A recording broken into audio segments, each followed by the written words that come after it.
कर रहे थे हम लोग। ठीक है, तो किरेल कार्बन में आपने कुछ बातें पढ़ी थी। क्या क्या? सबसे पहले तो आपने कायरल ऑब्जेक्ट पढ़ा था। क्या होती है किरेल वस्तु? जिसे दो बराबर भागों में बांटा नहीं जा सकता, वो कहलाती है क्या? Chiral object. स्टार्ट हो गई थी। ठीक है, तो किरेल वो होती है जिसे दो बराबर भागों में बांटा नहीं जा सकता। कायरल ऑब्जेक्ट समझा था हमने सबसे पहले। तो जिसे कायरल को हम लोग सममित कह सकते हैं, असममित? असममित, अनसिमेट्रिक।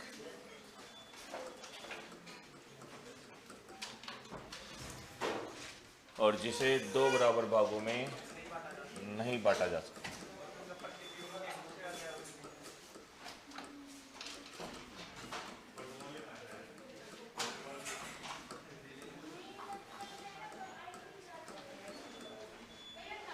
तो जिसका एक एग्जांपल आपने पढ़ा था, जैसे P हो गया, तो P को हम लोग किसी भी तरह से दो बराबर भागों में डिवाइड नहीं कर सकते। तो P जो है वो एक कायरल ऑब्जेक्ट है या किरेल वस्तु है, किरेल वस्तु है। और आपने देखा था अगर इसका हम लोग दर्पण प्रतिबिंब बनाएंगे, मिरर इमेज बनाएंगे, तो वो ऐसे बनेगी, तो वो इसके ऊपर नहीं होगी। तो ये दर्पण प्रतिबिंब इनके अध्यारोपित नहीं होते, परस्पर अध्यारोपित नहीं होते। तो ये सारी बात आपने लिख ली थी।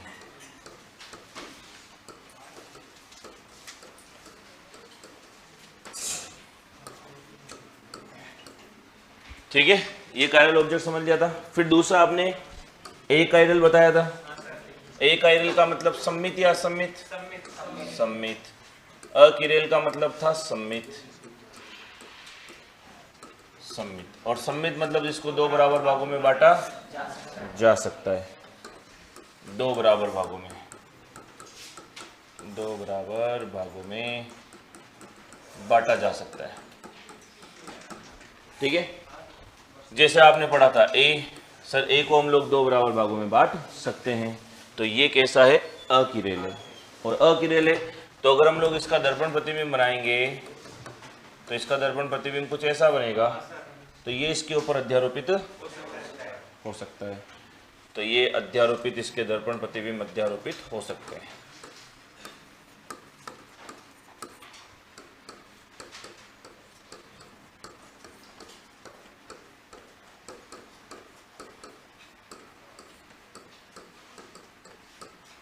ठीक, यहां तक की बात हो गई थी, समझ में आ गई थी। फिर अगली बात अगर हम लोग करते हैं किरेल कार्बन। अच्छा, उससे पहले एक बात बताओ मुझे कि आपका हाथ है, ये किरेल है या अकिरेल है?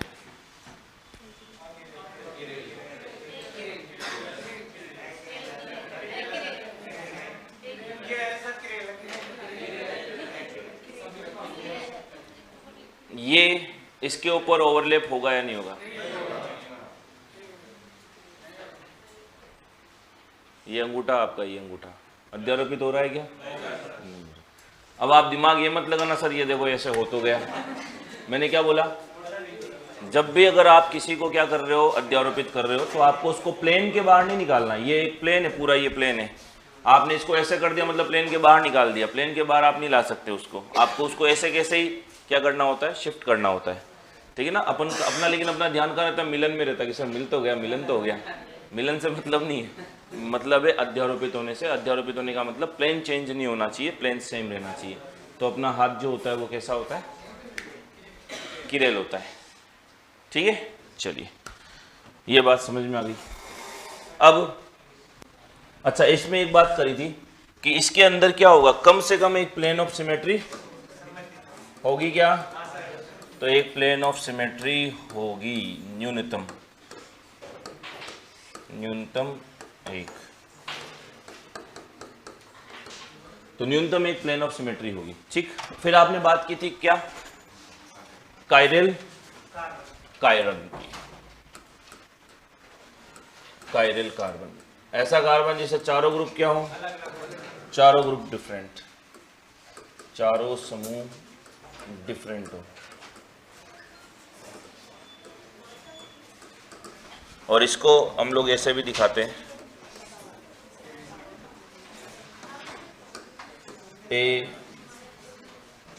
बी सी, या पहले ऊपर लिखा था क्या, हाँ कैसे भी लिख लो कोई फर्क नहीं पड़ता। ये ए लिखा होगा, ये बी लिखा था, ए बी सी डी, और इसको डिनोट करते हैं हम लोग किससे, ठीक। ये तो हो गया कायरल कार्बन। अच्छा, कार्बन ही जरूरी नहीं कायरल हो, कायरल नाइट्रोजन भी हो सकता है, कायरल सल्फर भी हो सकता है, कायरल फास्फोरस भी हो सकता है। कायरल का मतलब जो उस पर चारों ग्रुप जो जुड़े हुए हैं वो अलग अलग है। एक्चुअली होता ये है, होता है कायरल सेंटर, कायरल सेंटर होता है। कायरल सेंटर क्या होता है,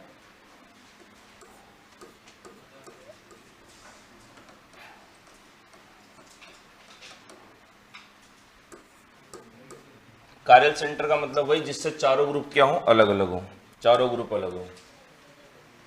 ये तो जरूरी नहीं केवल कार्बन की बात करें, पर अपन तो ऑर्गेनिक केमिस्ट्री पढ़ते हैं, इसलिए हम लोग किसकी बात करते हैं, कायरल कार्बन की।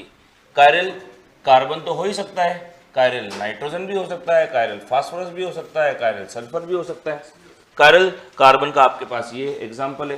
कायरल फास्फोरस नाइट्रोजन कैसे हो सकता है कि नाइट्रोजन पे भी 3 वैलेंसी होती है, तीनों को आप अलग अलग कर दो, ए बी सी, और एक लोन पेयर होता है, ये भी एक ग्रुप की तरह बिहेव कर रहा है, तो नाइट्रोजन भी कायरल हो सकता है, कोई बड़ी बात नहीं। ऐसे ही फास्फोरस भी कायरल हो सकता है, सल्फर भी कायरल हो सकता है। बट अपन ऑर्गेनिक केमिस्ट्री पढ़ते हैं तो अपन केवल कायरल सेंटर में किसकी बात करते हैं, कायरल कार्बन की, ठीक है। तो कायरल सेंटर वो होता है जिससे जुड़े हुए चारों ग्रुप क्या होने चाहिए, डिफरेंट होने चाहिए। अब वो कायरल सेंटर कुछ भी हो सकता है, chiral carbon, chiral phosphorus, chiral sulphur. Chiral का मतलब है चारों ग्रुप अलग अलग। बात समझ में आ गई, ठीक है। ये बात कर ली थी आप लोगों ने, ओके। फिर हम लोग अगली बात कर रहे थे, क्या लिखा था कि अगर किरेल अणु की बात कर रहे थे हम लोग, है ना।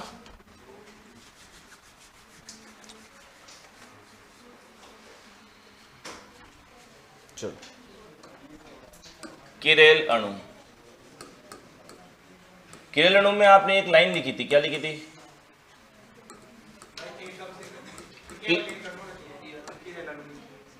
कि न्यूनतम एक क्या होना चाहिए, कि अगर एक कायरल कार्बन है तो वो किरेल अणु होगा, ठीक है।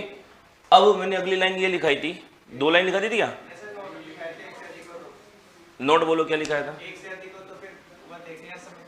हाँ, कि अगर एक से अधिक कायरल कार्बन हो तो वो कायरल अणु हो भी सकता है, नहीं भी हो सकता। ये डिपेंड किस पे करता है, प्लेन ऑफ सिमेट्री पे। तो अब समझो, देखो वो जो लाइन लिखी है उसका मतलब क्या है।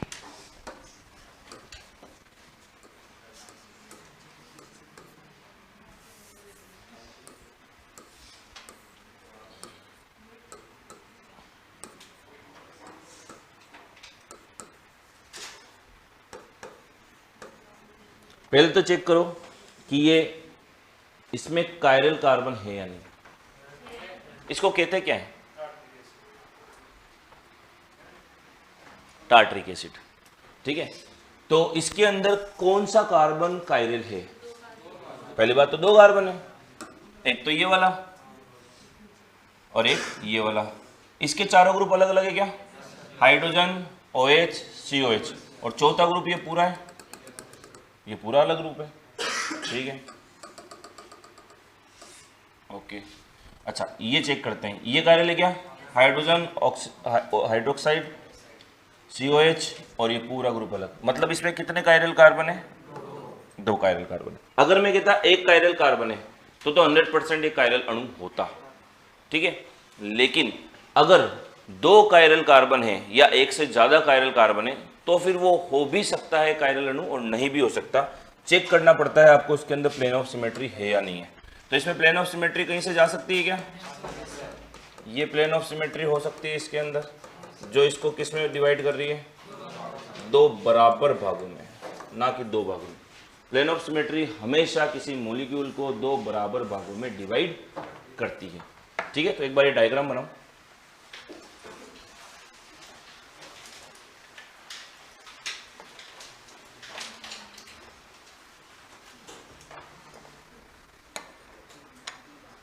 नाम लिख लो, एक तो इसका टार्टरिक एसिड,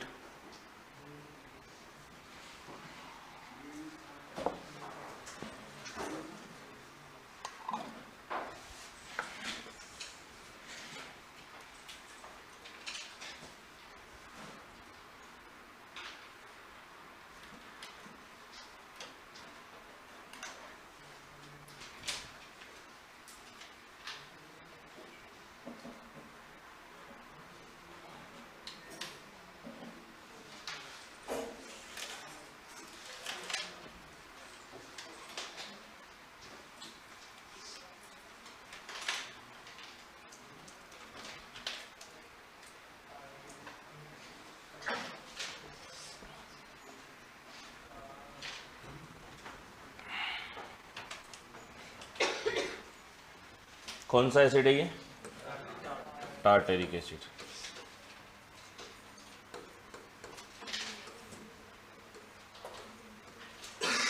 ये प्लेन ऑफ सिमेट्री है। प्लेन ऑफ सिमेट्री है तो ये कायरल है या अकायरल है, चेक करो। प्लेन ऑफ सिमेट्री किस में होनी चाहिए, एक कायरल में होनी चाहिए। मतलब ये किसकी तरह बिहेव करेगा, एक कायरल की तरह, क्योंकि ये प्लेन ऑफ सिमेट्री इसको दो भागों में बांट सकती है, और जहां से कोई चीज दो बराबर में भागों में बढ़ सकती है वहां से वो सुपर इम्पोज भी हो सकती है एक दूसरे पे। पढ़ा था ना आपने, ये देखो इधर। इसलिए मैंने कल वाला आपको एक बार रिवाइज कराया कि सर जिसमें पीओएस होगी, न्यूनतम एक प्लेन ऑफ सिमेट्री होगी, वो क्या होगा, अकिरेल होगा। क्योंकि एक प्लेन ऑफ सिमेट्री होने की वजह से अगर उसका मिरर इमेज बनेगा तो वो उसके ऊपर क्या हो सकता है, ओवरलैप हो सकता है। ठीक है, तो अब अगर हम लोग कहते हैं कि प्लेन ऑफ सिमेट्री नहीं है, प्लेन ऑफ सिमेट्री नहीं है, तो वो अणु ऐसा होता, वो अणु ऐसा होता तो वो क्या होता, कायरल होता, और वो कभी एक दूसरे पर सुपर इम्पोज नहीं होता। लेकिन जब भी प्लेन ऑफ सिमेट्री होती है वो अकायरल हो जाता है और उसका दर्पण प्रतिबिंब एक दूसरे पर अध्यारोपित हो जाता है, और जब एक दूसरे पर अध्यारोपित हो जाएगा तो वो कायरल रहेगा ही नहीं, वो क्या बन जाएगा, अकायरल बन जाएगा। इन टर्म में कंफ्यूजन तो नहीं हो रहा ना कायरल अकायरल में, ये ध्यान होना जरूरी है। इसलिए आज वापस 10 मिनट का रिवीजन आपको इसलिए करवाया। तो ये प्लेन ऑफ सिमेट्री पास होने की वजह से अगर आप लोग इसका कॉन्फ़िगरेशन बनाते तो इसका कॉन्फ़िगरेशन तो ऐसे भी तो बना सकते थे कि HOH, और ये अगर इधर बनाते OH और H, एक कॉन्फ़िगरेशन इसको ऐसे भी तो बना सकते थे।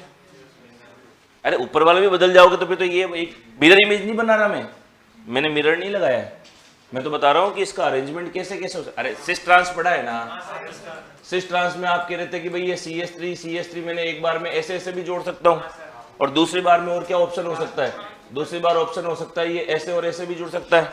तो वही तो हम लोग बात कर रहे हैं कि ये कार्बन है तो इस पे H और H ऐसे जुड़ा हुआ है, ये वाला ऐसे भी तो जुड़ सकता था। ठीक है, तो कहने का मुद्दा ये है कि जहां पर भी हम लोग बात करेंगे कि अगर कोई प्लेन ऑफ सिमेट्री पास हो जाए, आप तो बस एक रूल ध्यान रखना, अगर कोई प्लेन ऑफ सिमेट्री पास हो जाए तो वो क्या बन जाता है, अकिरेल बन जाता है। बात समझ में आ गई, तो लिख लेना यह एक अकिरेल अणु है, यह एक अकिरेल अणु है।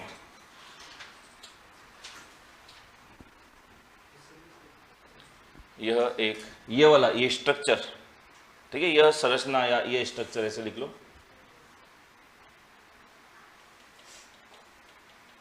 यह एक अकिरेल अणु है। ठीक है, लेकिन अगर आप इसकी दूसरी फॉर्म बनाते, अगर आप बनाते इसकी ये वाली फॉर्म जो भी अपन ने बनाई है, COOH HOH HOH COOH, तो ये अकिरेल होता है या किरेल होता है? क्यों? अब इसमें क्या कोई प्लेन ऑफ सिमेट्री है क्या? कोई प्लेन ऑफ सिमेट्री नहीं है भाई, चारों ग्रुप अलग अलग है ही है। तो ये कैसा होता, ये किरेल होता। बात समझ में आ गई कि अगर इस तरह का अरेंजमेंट लगा होगा तो सर वो तो अकिरेल की तरह बिहेव करेगा, क्योंकि इसमें प्लेन ऑफ सिमेट्री पास हो गई, और प्लेन ऑफ सिमेट्री पास हो गई तो वो अकिरेल बन जाएगा। लेकिन सर इसमें कोई प्लेन ऑफ सिमेट्री POS नहीं पास हो सकती। हो रही है क्या, देखो चेक करो, बराबर बराबर सेम तरफ सेम ग्रुप आ रहे क्या, नहीं आ रहे। तो ये इसमें कोई प्लेन ऑफ सिमेट्री नहीं हो रही, प्लेन ऑफ सिमेट्री नहीं है, अतः ये कैसा बिहेव करेगा, ये किरेल की तरह व्यवहार करेगा। समझ में आई क्या बात। तो मतलब काम की बात ये कि अगर किसी अणु में प्लेन ऑफ सिमेट्री पास हो जाती है तो वो बन जाता है क्या, अकिरेल, और नहीं हो पाती तो वो क्या है, किरेल। तो लिखो ये भी।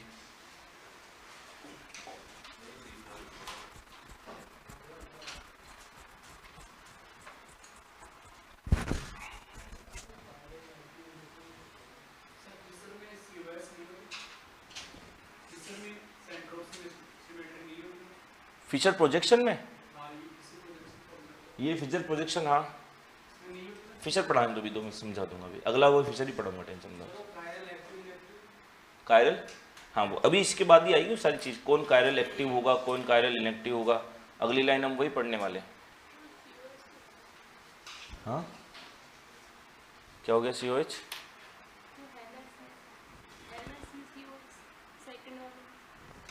सेकंड वाले में क्या है, centre of symmetry, centre of symmetry, हाँ बोल सकते हो, एक्स उधर है, एच इधर है, एच उधर, हाँ बोल सकते हो, सेंटर ऑफ सिमेट्री तो है।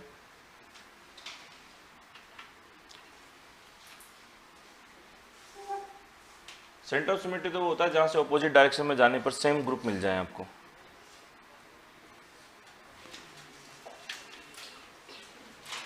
एक बालक पूछा सर इसमें कैसे मालूम पड़ेगा प्लेन ऑफ सिमेट्री होगी या नहीं होगी, चेक करके देख लो।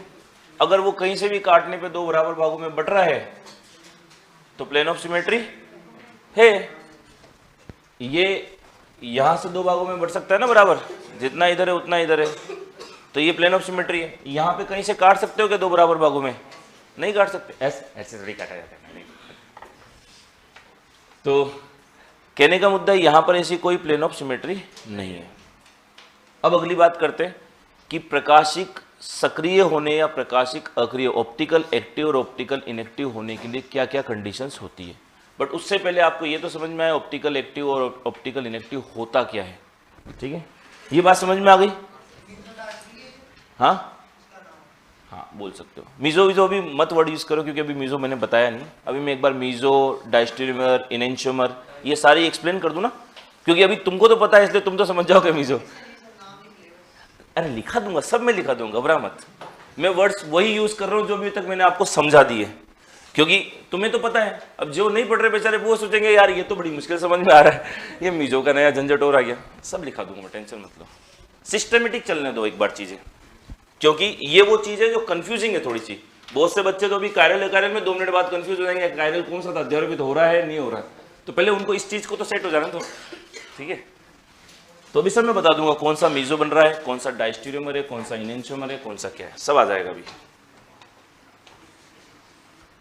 तो एक वर्ड आता है यहाँ पे ऑप्टिकल एक्टिव और ऑप्टिकल इनएक्टिव, ये क्या चीज होती है, प्रकाशिक सक्रिय और प्रकाशिक निष्क्रिय क्या होता है। तो उसके लिए 2-3 वर्ड्स काम आएंगे आपके। एक तो आएगा जैसे आपके पास अध्रुवित प्रकाश, अध्रुवित प्रकाश, ऑप्टिकली नॉन पोलराइज्ड लाइट,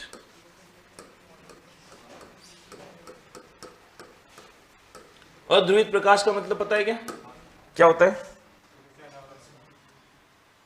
बताओ, अध्रुवित प्रकाश का मतलब क्या है। हाँ, प्रकाश के किसी भी तल में, सभी तलों में प्रकाश के कण क्या कर रहे हो, कंपन कर रहे हैं। जैसे प्रकाश है, इसका वाइब्रेशन इस तल में भी है, इसका वाइब्रेशन इस तल में भी है, इसका वाइब्रेशन इस प्लेन में भी है, इसका वाइब्रेशन इस प्लेन में भी है। कोई पर्टिकुलर डायरेक्शन नहीं होना, किसी भी डायरेक्शन में उसके क्या होना, वाइब्रेशन। प्रकाश ऐसे भी कंपन कर रहा है, ऐसे भी कर रहा है, ऐसे भी कर रहा है, ऐसे भी कर रहा है। तो ऐसा प्रकाश जिसके कंपन सभी दिशाओं में हो वो कहलाता है अद्वैत। कोई पर्टिकुलर ध्रुव, पर्टिकुलर डायरेक्शन नहीं है। लेकिन आप पढ़ते हो किसको अगर किसी आप निकोल प्रिज्म से गुजारते हो, ठीक है, अब चाहे तो आप ऐसे बना देते हो, कहीं कहीं आप ऐसे बना देते हो, ठीक है, तो जब आप इसको किसी प्रिज्म से गुजारते हो, निकोल प्रिज्म से गुजारते हो, हालांकि प्रिज्म ऐसे बनाते हैं बहुत बार, पर कहीं कहीं आपको ऐसे भी मिल जाएगा, तो इससे आपको थोड़ा सा इजीली समझ में आ जाएगा। या कैल्साइट क्रिस्टल भी बोलते हैं बहुत बार, तो आप तो निकोल प्रिज्म याद रखना। तो ये जब निकोल प्रिज्म से गुजारते हो, तो जब आप इसमें से गुजारोगे इस प्रकाश को, तो जैसे वो ऐसे वाइब्रेट करता हुआ जा रहा है, तो इस प्रिज्म से वही लाइट या वही प्रकाश के जो कण होंगे या कंपन होंगे वो निकलेंगे, जो इस डायरेक्शन में वाइब्रेट कर रहे हैं। जो ऐसे वाइब्रेट कर रहे हैं वो रुक जाएंगे, जो ऐसे वाइब्रेट कर रहे हैं वो रुक जाएंगे। यानी इससे जब लाइट मिलेगी तो उसका कंपन आपको केवल एक ही डायरेक्शन में नजर आएगा, इस डायरेक्शन में, ठीक है। तो जब किसी अध्रुवित प्रकाश को किसी प्रिज्म से गुजारा जाता है, तो उससे निकलने वाले जो प्रकाश है उसके कंपन या वाइब्रेशन केवल एक ही तल में होते हैं। और ऐसा प्रकाश जिसके कंपन या वाइब्रेशन एक ही प्लेन में हो, एक ही तल में हो, उसको क्या कहते हैं? प्लेन पोलराइज्ड लाइट, समतल ध्रुवित प्रकाश।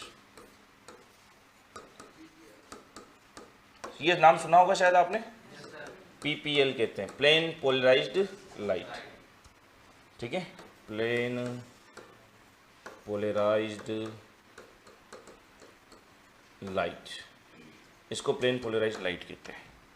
ये बात भी क्लियर हो गई आपके। अब हुआ क्या, इस प्लेन पोलराइज्ड लाइट को हमने क्या करा, किसी सॉल्यूशन में से निकाला। किसी सॉल्यूशन है, इसमें कोई सॉल्यूशन भरा है इस ट्यूब के अंदर, ये कोई ट्यूब है जिसके अंदर आपने सॉल्यूशन भरा हुआ है।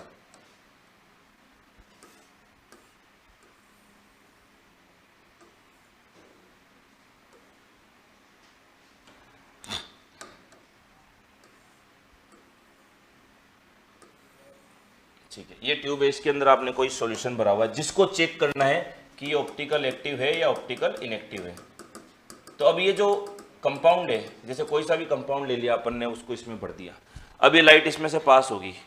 अब ये लाइट इसमें से पास होगी तो दो बातें हो सकती है, ठीक है। ये है क्या, कंपाउंड या सॉल्यूशन, विलियन बोल दो या किस कंपाउंड का सॉल्यूशन बोल दो। तो इसमें से जब लाइट को गुजारते हैं, इस प्लेन पोलराइज्ड लाइट को, तो ये दो काम कर सकती है। या तो ये लाइट ऐसे के ऐसे सीधी निकल जाए, मतलब इसकी डायरेक्शन में किसी भी प्रकार का कोई चेंज ना आए, किसी एंगल पे ना घूमे। या फिर हो सकता है वो लाइट को या तो ऐसे घुमा दे या लाइट को ऐसे घुमा दे। ये दो ही चीजें हो सकती। क्या क्या हो सकती है, वापस सुनो, कि या तो लाइट सीधी निकल जाए, इस लाइट की डायरेक्शन में वो कोई भी चेंज नहीं करे, इसको बिल्कुल भी नहीं घुमाए, और नहीं घुमाएगी तो ये कंडीशन कहलाती है ऑप्टिकली इनएक्टिव।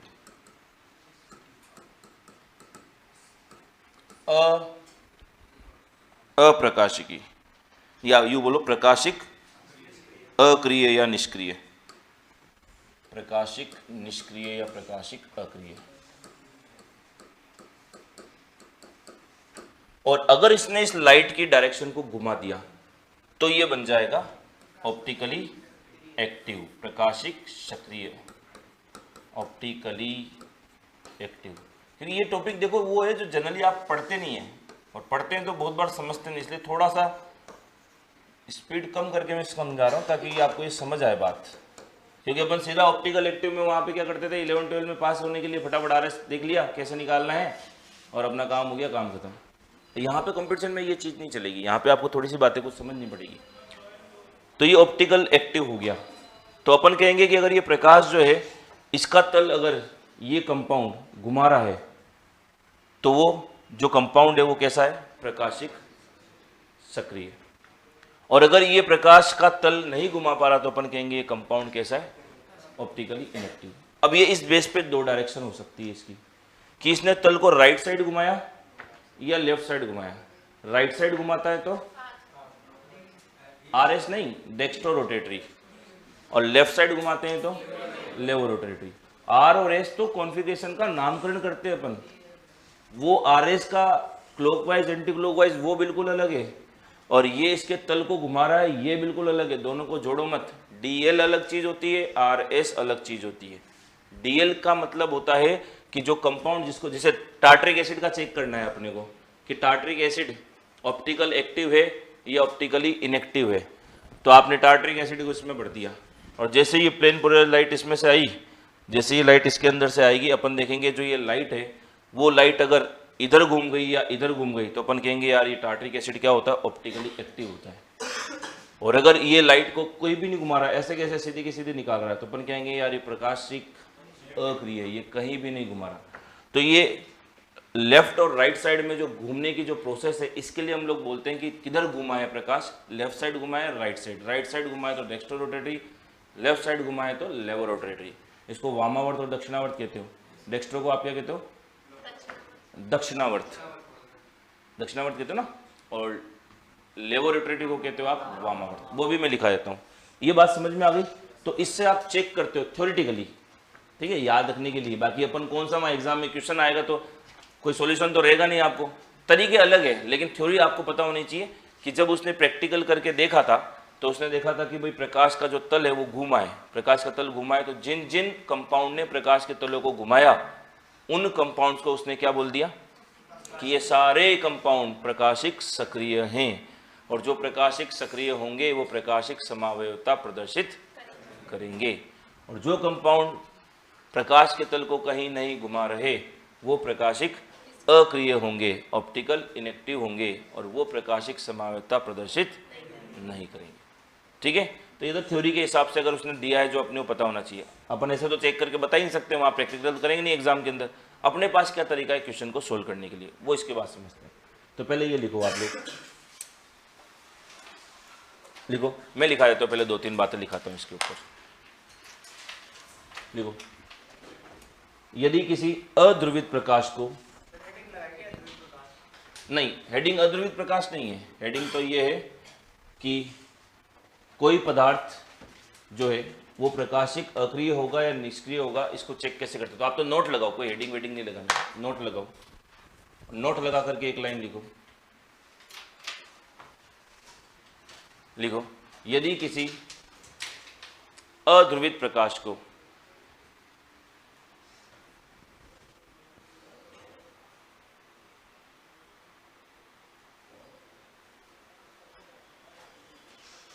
जब किसी अध्रुवित प्रकाश को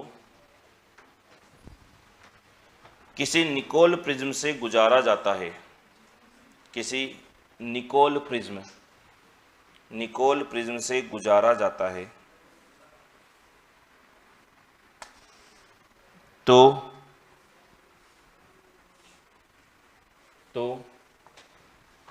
इससे प्राप्त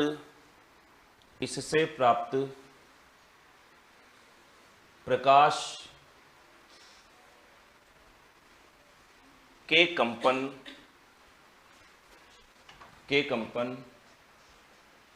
केवल एक ही तल में होते हैं, केवल एक ही तल में होते हैं।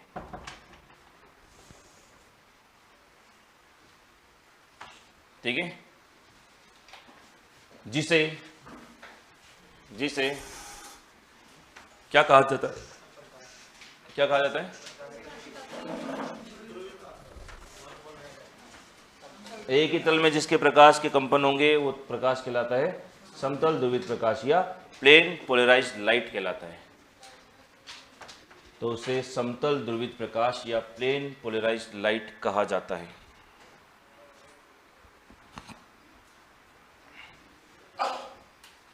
लिख दिया।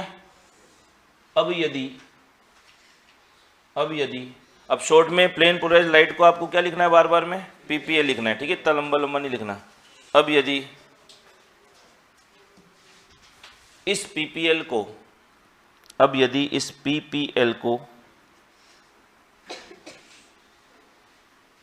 किसी ऐसे विलयन से गुजारा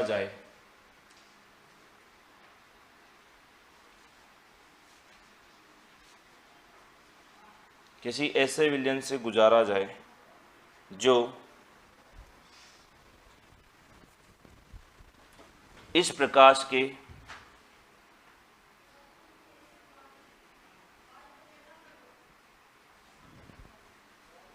तल को नहीं घुमा सके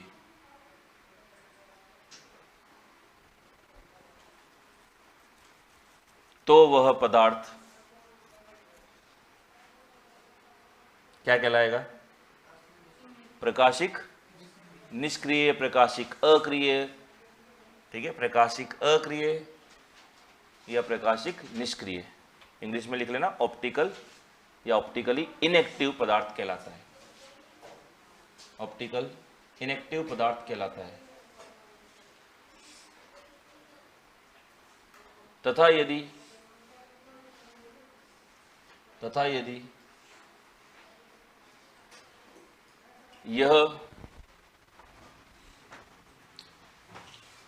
यह पदार्थ प्रकाश के तल को, तथा यदि यह पदार्थ प्रकाश के तल को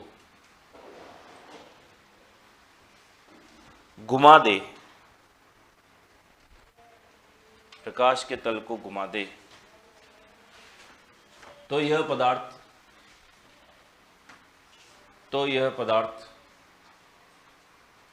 क्या कहलाएगा? प्रकाशिक सक्रिय पदार्थ, ऑप्टिकली एक्टिव पदार्थ कहलाता है।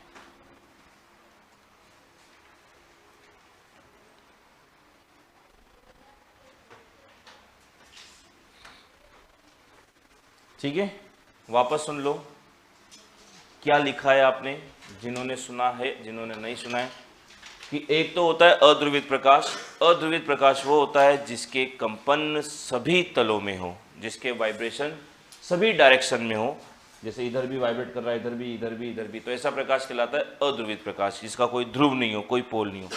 जब इसको किसी प्रिज्म से गुजारते हैं तो इस प्रिज्म से केवल एक ही डायरेक्शन वाले प्रकाश को ये अलाउ करेगा, जिस डायरेक्शन में ये है उसी डायरेक्शन वाले प्रकाश को लाने देगा। तो अब जो प्रकाश मिलेगा वो केवल एक ही तल में कंपन करता हुआ दिखाई देता है। तो ऐसा प्रकाश जिसके कंपन केवल एक ही प्लेन में हो, एक ही तल में हो, एक ही डायरेक्शन में हो, तो वो कहलाता है समतल ध्रुवित प्रकाश, प्लेन पोलराइज्ड लाइट। ठीक है, अब इस प्लेन पोलराइज्ड लाइट को हम लोग किसी पदार्थ से गुजारें, जैसे कोई भी पदार्थ जिसको हमको चेक करना है कि ऑप्टिकल एक्टिव है या ऑप्टिकल इनएक्टिव है, तो उसको अपन ने इस ट्यूब के अंदर भर दिया। अब इस प्रकाश को जब अपन इसमें से निकालेंगे तो अगर ये पदार्थ इस प्रकाश को कहीं भी नहीं घुमा रहा, ऐसे कैसे सीधा का सीधा निकाल दे, तो हम कहेंगे ये पदार्थ कैसा है? प्रकाशिक अक्रिय है, ऑप्टिकल इनएक्टिव है, ये कोई काम नहीं करेगा।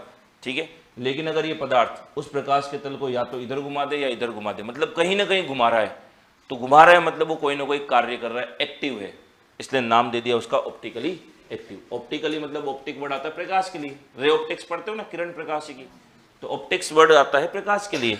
तो प्रकाश के लिए क्या है? एक्टिव है, प्रकाश को क्या कर रहा है? कहीं ना कहीं घुमा रहा है, तो ऐसे पदार्थ को कहते हैं ऑप्टिकली एक्टिव। समझ में आ गई सबके बात? ऑनलाइन ऑफलाइन सभी के। पहले इतना लिख दो,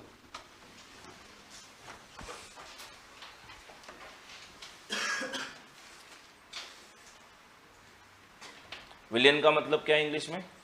सॉल्यूशन।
एक बालक क्वेश्चन पूछा, ब्यूटेनॉल का functional group isomer ethoxy ethane होगा या मिथोक्सी प्रोपेन होगा? ब्यूटेनॉल का functional group isomer ethoxy ethane होगा या मिथोक्सी प्रोपेन होगा?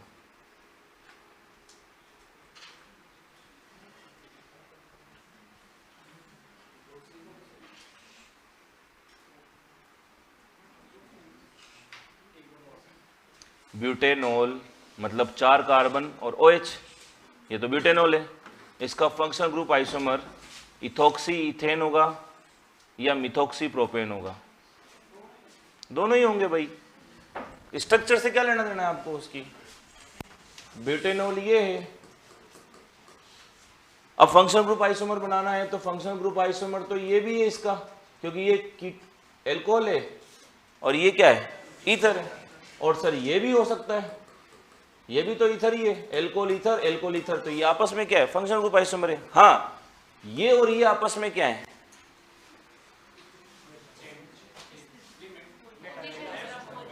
मेटामर है, ठीक है।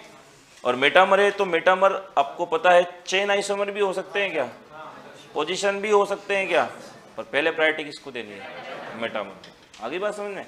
तो इसका फंक्शनल ग्रुप ये भी है, इसका फंक्शनल ग्रुप ये भी है, तो कोई घबराने वाली बात नहीं है, क्योंकि फंक्शनल ग्रुप के लिए आपको कॉन्सेप्ट बताया कि क्या चेंज होना चाहिए, फंक्शनल ग्रुप चेंज होना चाहिए। फंक्शनल ग्रुप तो दोनों में चेंज है, वहाँ एल्कोहल है और ये दोनों ईथर है, तो दोनों ही इसके फंक्शनल ग्रुप आइसोमर होंगे, टेंशन मत लो, ठीक है।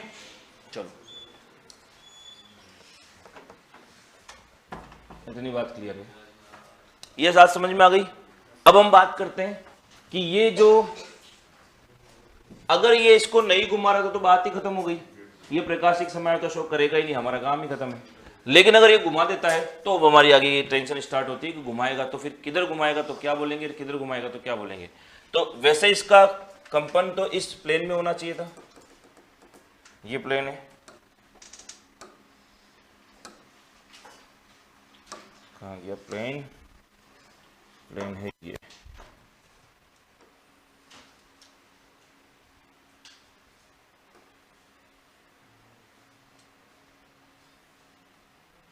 तो इसका एग्जैक्ट प्लेन तो ये था, सीधा जाना चाहिए था, बट ये थोड़ा सा थीटा इधर घूम गया और इसमें थोड़ा सा थीटा इधर घूम गया। तो ये जो थीटा बनाया है आपने, थीटा थीटा, ये क्या है, कोण।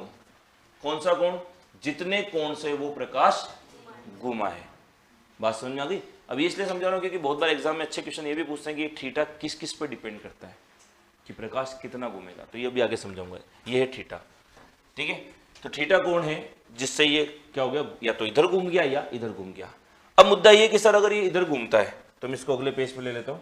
पहले एक काम करो, आप भी बना लो कि ये तो ऐसा जाना चाहिए था, पर इससे घूमेगा तो ये थीटा कोण से घूम रहा है। अभी थीटा कोण कुछ भी हो सकता है, 2 डिग्री से भी घूम सकता है, 5 से भी, 10 भी, 15 से भी, 50 से भी, कितने से भी घूम सकता है।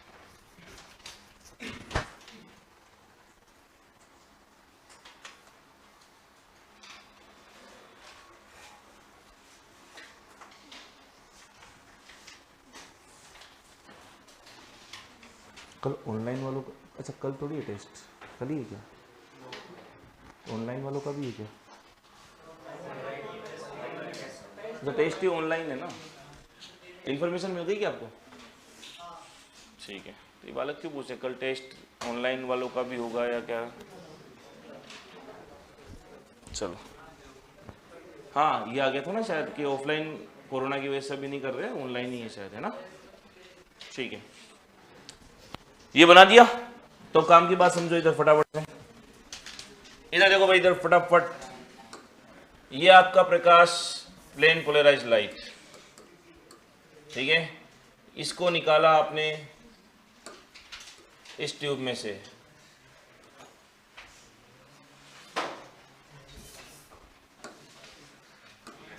ये था आपका प्लेन पोलराइज्ड लाइट, इसको निकाला आपने इसमें से, तो ये या तो इधर घुमा या इधर घुमा। बातें मत करो भाई, इधर समझ लो।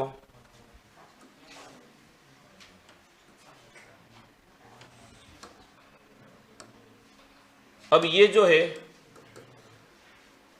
ये घूम रहा है राइट साइड, तो यदि प्रकाश प्रकाश ना बोल के अपन क्या बोले, पीपीएल बोल दे, प्लेन पोलराइज्ड लाइट। किधर घूमती है, क्लॉकवाइज घूमे, क्लॉकवाइज है ना ये, घूमे तो इसे कहा जाता है डेक्स्ट्रो रोटेटरी। ठीक है, दूसरा नाम डेक्स्ट्रो रोटेटरी को और कह सकते हैं डी फॉर्म, इसी को कह सकते हैं प्लस फॉर्म। ठीक है, तीनों एक ही बात है, डेक्स्ट्रो रोटेटरी कह सकते हैं, डी फॉर्म कह सकते हैं और प्लस कह सकते हैं। अगर पीपीएल घूमे किधर की तरफ,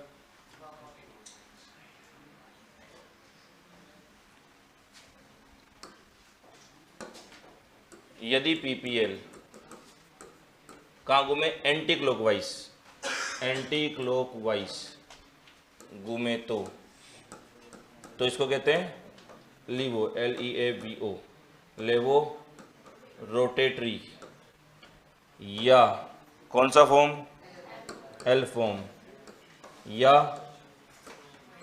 माइनस फॉर्म। बात समझ में आ गई। अब अगर भूल जाओ तो यहाँ पे ये भूलते हैं हम ज़्यादा से ज़्यादा कि लेफ्ट में किधर घूम रहा है, राइट में किधर घूम रहा है। तो लेफ्ट में घूमे तो L for left, L for L। ठीक है, किधर घूम रहा है, लेफ्ट में, तो L से लेफ्ट याद रखना और L से लेवो रोटेटरी याद रखना, तो बचा हुआ अपने आप क्या हो जाएगा, राइट हो जाएगा। लिखो इसको,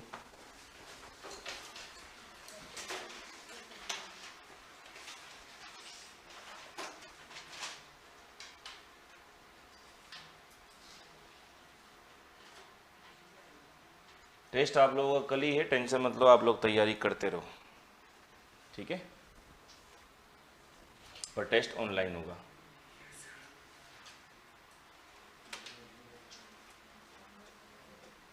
शेड्यूल दे दिया क्या आप लोगों को, शेड्यूल क्या मतलब सिलेबस दे दिया क्या,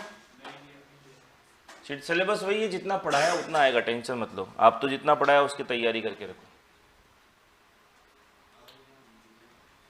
हाँ,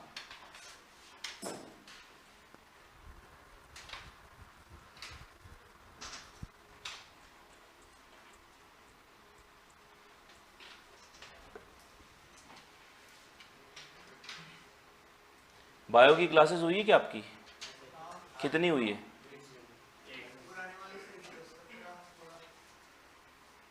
पुराने वाले सर कौन, भागीरथ सर, और नए वाले कौन से, अच्छा सुरेश सर। हो गई मतलब बायो की भी स्टार्ट हो गई। ठीक है,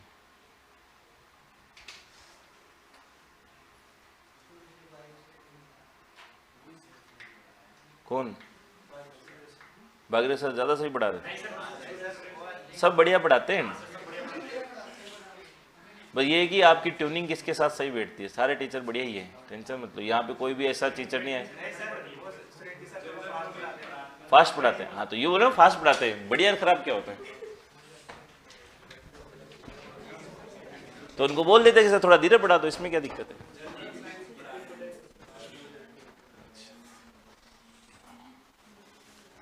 कोई बात नहीं, जिसे समझ में आए उससे पढ़ो। अपने को सिलेक्शन लेना है, मुद्दा ये है, टीचर का टेक नहीं है कौन पढ़ा रहा है कौन नहीं पढ़ा रहा, जो सिलेक्शन दिला दे वो बेस्ट है। आप यहाँ पे आने से पहले जानते थे कौन पढ़ाएगा, नहीं जानते थे ना, बस जिससे समझ में आ रहा है आप उससे पढ़े जा रहे हो। हाँ, किसने, हाँ अच्छा, तो आगे ना वो, बस तो फिर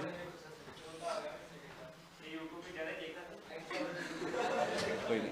मैंने क्या बोला, कोई चीज़ मैटर नहीं करती, लास्ट में मैटर ये करेगा आपका सिलेक्शन कैसे हो रहा है। आपको सिलेक्शन लेने के लिए कौन वहाँ तक पहुँचा पा रहा है, सीधी सी बात है। टीचर को आप कौन सा ना तो पहले जानते थे, आधे जने अभी जानते हैं, बस जिससे आपको समझ में आ रहा है वो आपके लिए बेस्ट है, सीधी सी बात है। आपको लगता है हाँ ये सर मेरे को पार लगा देंगे, इनका पढ़ाया हुआ बिल्कुल पॉइंट टू पॉइंट है, जो मेरे को ज़रूरत है, बस वो बेस्ट है। नाम वाम मैटर नहीं करता, टीचर टीचर होता है, कोई सा भी हो। हाँ मेरा है ना, हाँ है, सब जगह मिल जाएंगे, कोई दिक्कत वाली बात नहीं। आप तो बस पढ़ो, बस मस्त हो करके, ठीक है। आपको कोई दिक्कत हो तो पूछ लो, कुल मिला के सिलेक्शन लेना है, मेन मुद्दा ये, ठीक है। चलिए आगे की बात करते हैं। ये लिख दिया, ओके। अब ये जो है ये थीटा, ये जो है थीटा, तो इस थीटा को हम लोग क्या कह सकते हैं? पीपीएल का घूर्णन कोण कह सकते हैं क्या? कि पीपीएल कितना घूम रहा है, पीपीएल का घूर्णन कोण, angle of rotation of PPL. तो ये लिख लो, थीटा क्या होता है? पीपीएल का घूर्णन कोण होता है।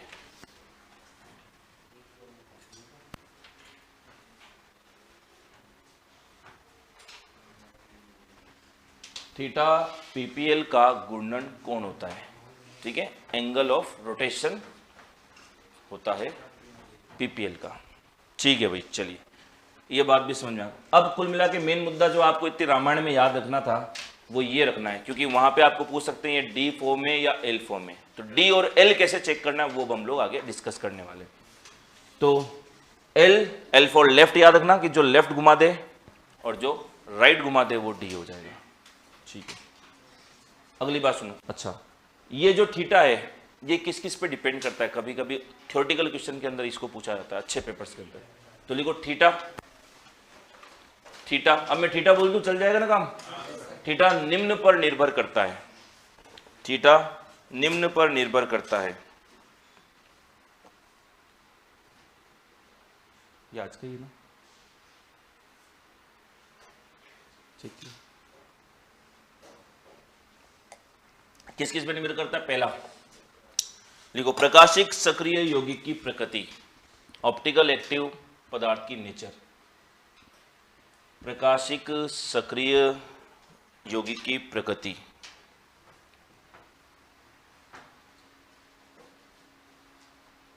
सिंपल सी बात है भाई कि जो कंपाउंड इसमें भरा हुआ है वो जितना ज्यादा ऑप्टिकल एक्टिव होगा उतना ही ज्यादा उसको क्या करेगा? वो घुमाएगा। अगर वो ऑप्टिकल एक्टिव ही नहीं है तो वो घूमेगा ही नहीं, तो थीटा कितना हो जाएगा? 0 हो जाएगा। तो सर उस पर डिपेंड कर ही रहा है, ऑब्वियस सी बात है। या यूं कह सकते हैं हम लोग विलायक की प्रकृति पे कि इसके अंदर कौन सा विलायक या सॉल्वेंट है। तो दूसरा लिखो, विलायक की प्रकृति, नेचर ऑफ सॉल्वेंट, विलायक की प्रकृति पर, विलायक की प्रकृति पर, एक ही बात है। क्योंकि विलायक जो होता है अगर उसके अंदर आपने कोई सोल्यूट नहीं डाल रखा तो वही उस समय आपके लिए एज ए विलेन भी काम कर रहा है। सिंपल सी बात है, वाटर क्या है? सॉल्वेंट है, विलायक है। अब मैंने इसके अंदर ओनली वाटर भरा हुआ है तो उसको विलायक भी बोल सकता हूं मैं और रफली विलियन भी बोल सकता हूं। हालांकि विलियन बोलना सही नहीं है क्योंकि विलियन होने के लिए उसके अंदर सॉल्यूट भी होना जरूरी है। बात समझ में आ गई? इसलिए ज्यादा सही वर्ड हम लोग क्या यूज कर रहे हैं? विलायक। तो लिखो, विलायक की प्रकृति पर। तीसरी बात लिखो, तापमान पर, टेम्परेचर पर, टेम्परेचर पर। चौथा लिखो, वेवलेंथ पर, तरंग दैर्घ्य पर, प्रकाश की तरंग दैर्घ्य, वेवलेंथ ऑफ लाइट पर, प्रकाश की तरंग दैर्घ्य पर। नेक्स्ट लिखो, विलयन की सांद्रता पर, कंसंट्रेशन ऑफ सॉल्यूशन पर, विलयन की सांद्रता पर, कंसंट्रेशन ऑफ सॉल्यूशन पर। ब्रैकेट में लिख दो C, कंसंट्रेशन को C से डिनोट करते हैं।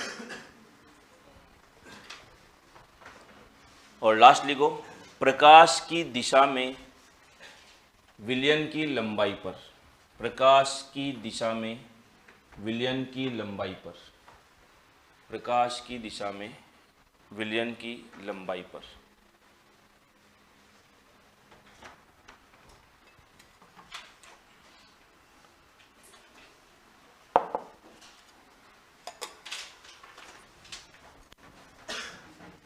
अब इसमें से आप गुजारे थे तो प्रकाश की दिशा में इस विलयन की लंबाई कितनी है? ठीक है, जितनी इस ट्यूब की क्या है? लेंथ है।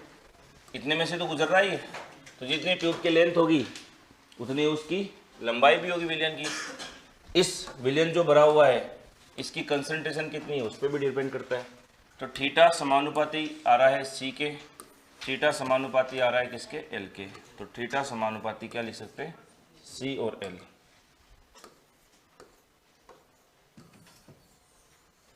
तो लिख लो थीटा सी और एल के क्या होता है, समानुपाती होता है।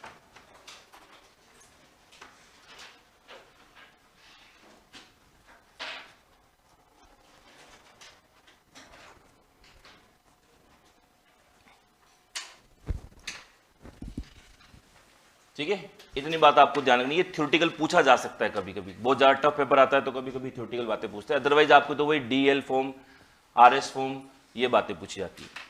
तो अब नेक्स्ट हेडिंग लगाओ जो अपन पढ़ना चाहेंगे कि डी और एल को देखना कैसे कैसे आपको और आरएस को कैसे कैसे देखना है। तो लिखो हेडिंग, लैक्टिक एसिड या टार्ट्रिक एसिड में, लैक्टिक एसिड या टार्ट्रिक एसिड में डी एल रूप, लैक्टिक एसिड या टार्ट्रिक एसिड में डी एल रूप।